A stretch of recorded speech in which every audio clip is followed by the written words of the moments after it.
Already. In the House, it's the Speaker Pro Tem Jason White, Mississippi House of Representatives, District 48. Good morning, sir. How are you? Boy, it's good to see you. I'm good, Paul. How are you this morning? Doing good.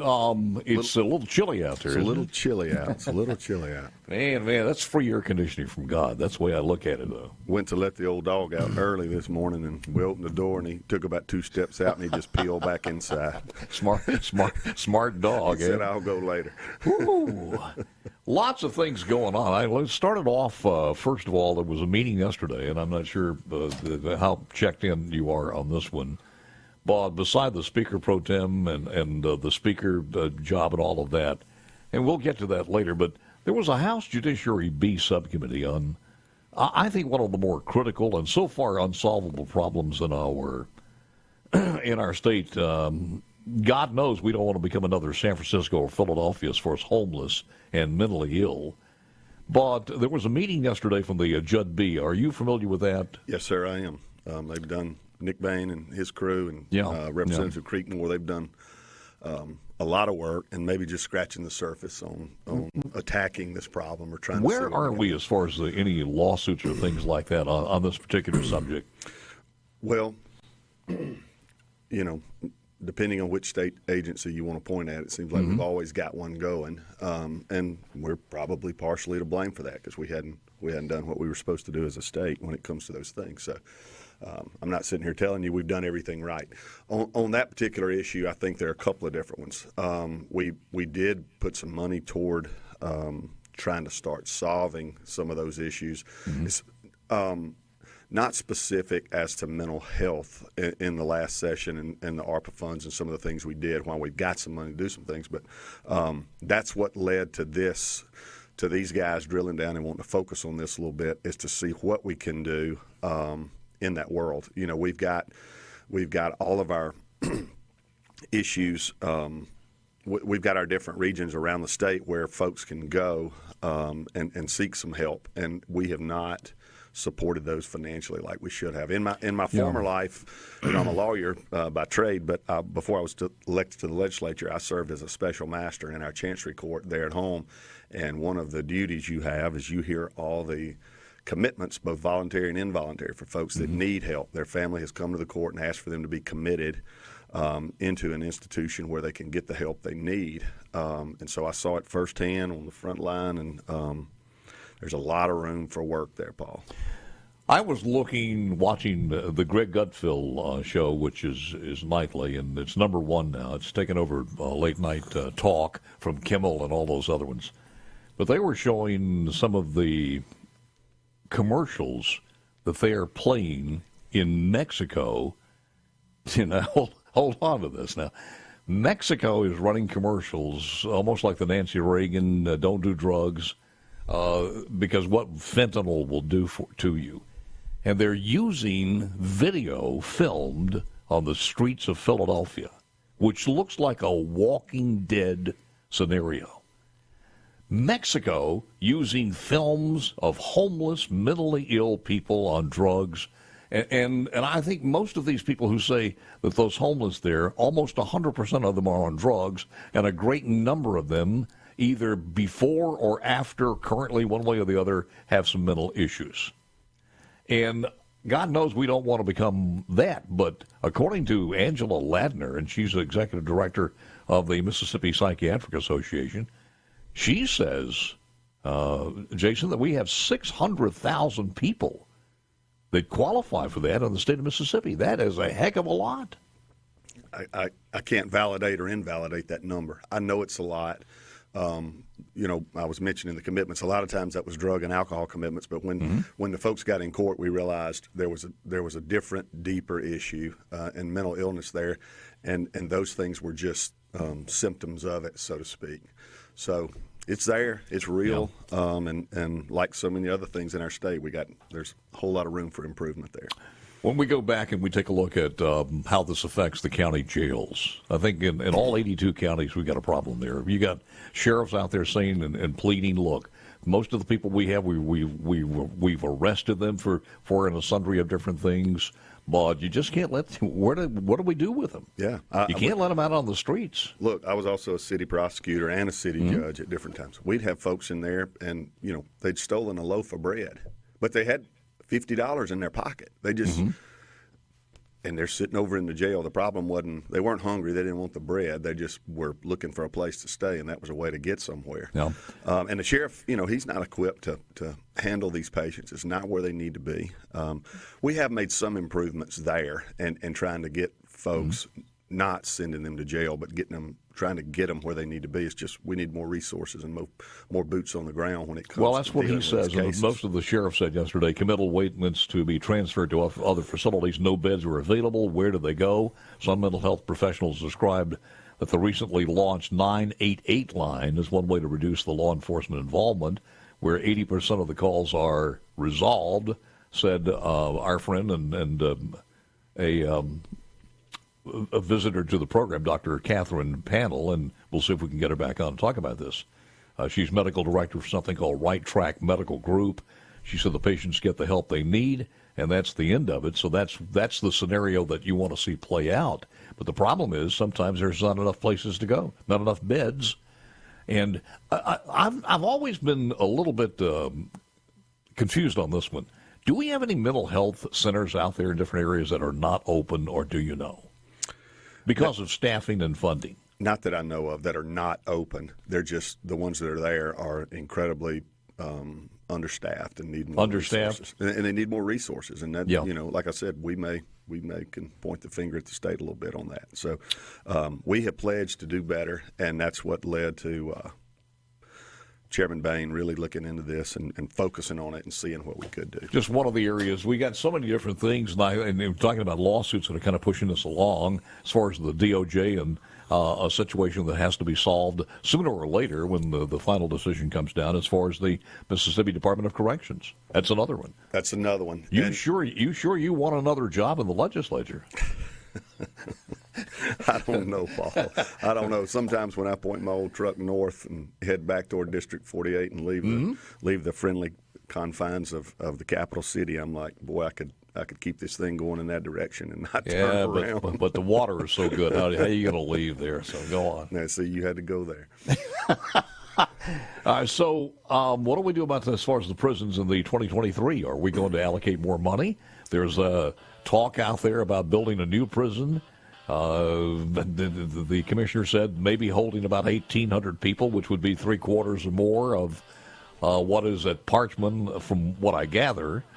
And want to talk about that and more things. And the Speaker of the House, Philip Gunn, making the announcement saying, nope, 2023 is it. That's all for me. I'm exiting. So that's going to have a little bit of a shake-up.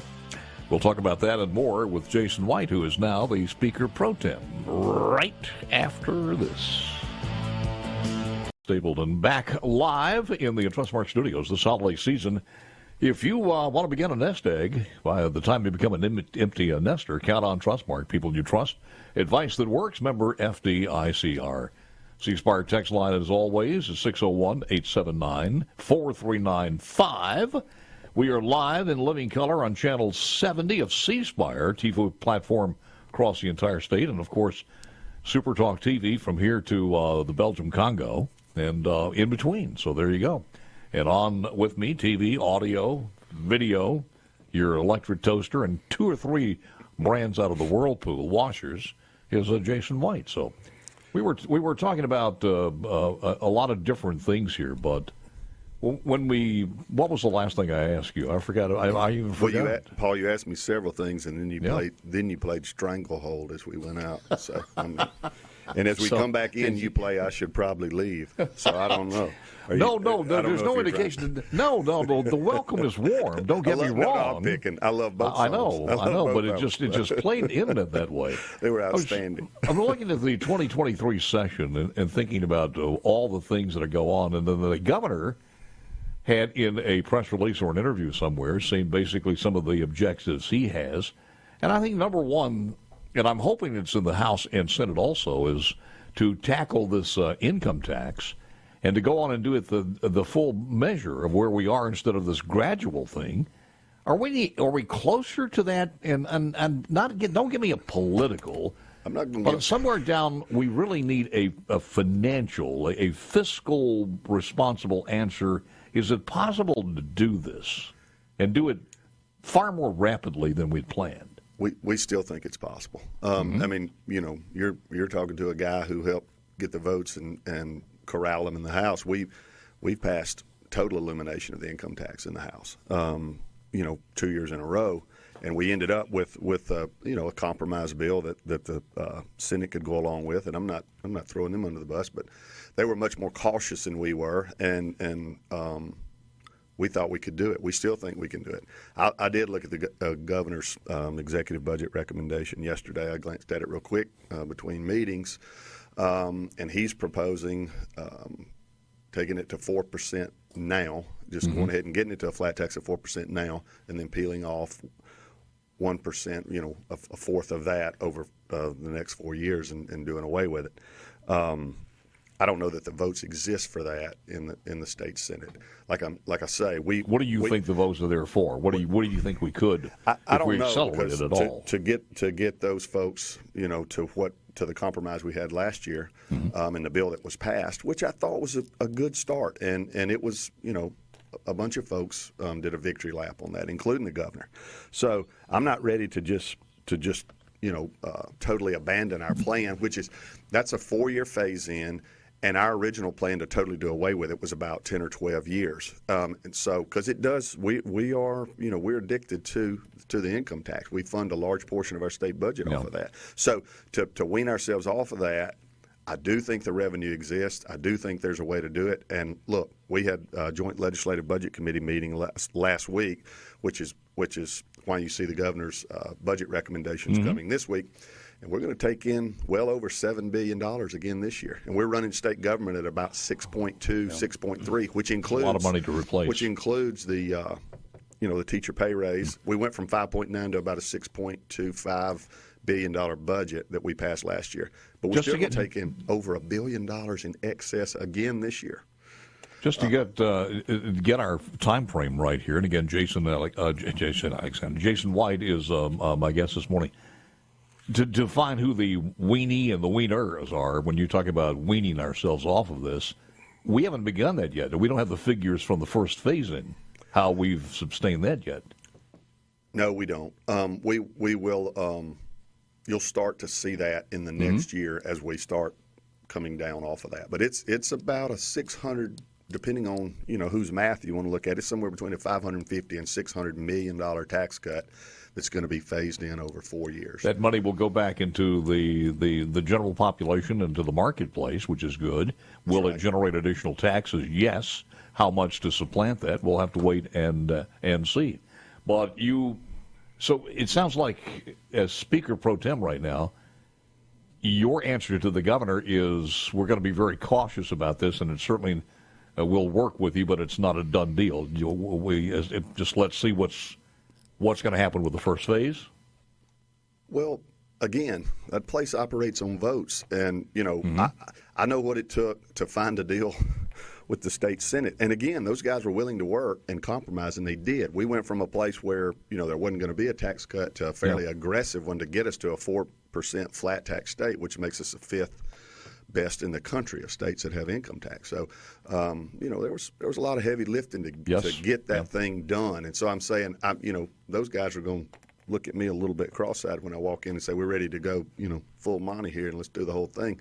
But I do think the appetite is there to look at it. I know the speaker is very aggressive about wanting to take a really hard look at it because he's always believed we could do it, and I do too. Yep. I do too. And hey, as we continue to court these national and international businesses and try to bring them to Mississippi, it's one more thing.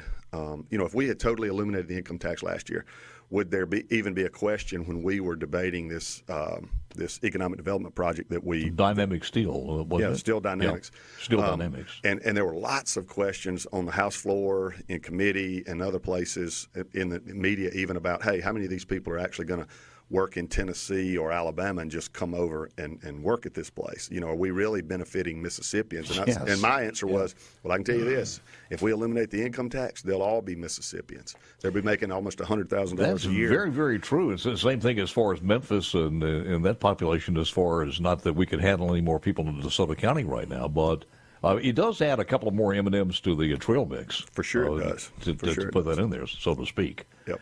Well, the other thing is crime. We have to do something to that, to address that in the 2023.